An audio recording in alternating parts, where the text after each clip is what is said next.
भयकथा तो मीच. रात्रीचे 2:30 वाजले होते. संपूर्ण घर झोपेत होतं. पण मला झोप येत नव्हती. अचानक मागून आवाज आला. झोपलास का? मी दचकून मागे वळलो. खोली रिकामी. भ्रम असेल म्हणून डोळे चोळले आणि पुन्हा पलंगावर बसलो. तेवढ्यात आरशातून आवाज आला. माझ्याकडे पहा. हळूच नजर उचलली. आरशात मीच दिसत होतो. पण तो मी हलत नव्हता. तो फक्त माझ्याकडे पाहत हसत होता. मी ओरडलो, तू कोण आहेस? आरशातला तो म्हणाला, तो मीच आहे, जो तू झोपेत सोडून देतोस. क्षणात लाईट बंद झाली. खोलीत थंडी पसरली. मागून पावलांचा आवाज आला. टप टप टप. मी वळलो.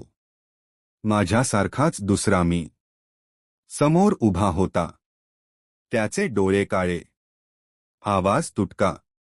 तुला आठवतंय का? ती रात्र. डोक्यात अचानक दृश्ये चमकली.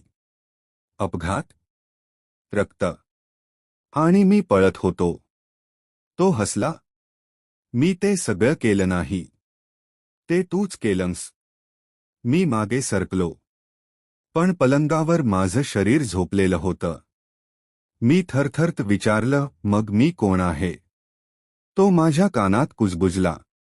जो जागा आहे तो मी. जो झोपलाय तो तू.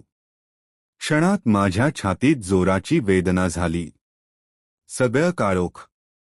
सकाळ झाली. घरात शांतता होती. पलंगावर मी शांत झोपलो होतो.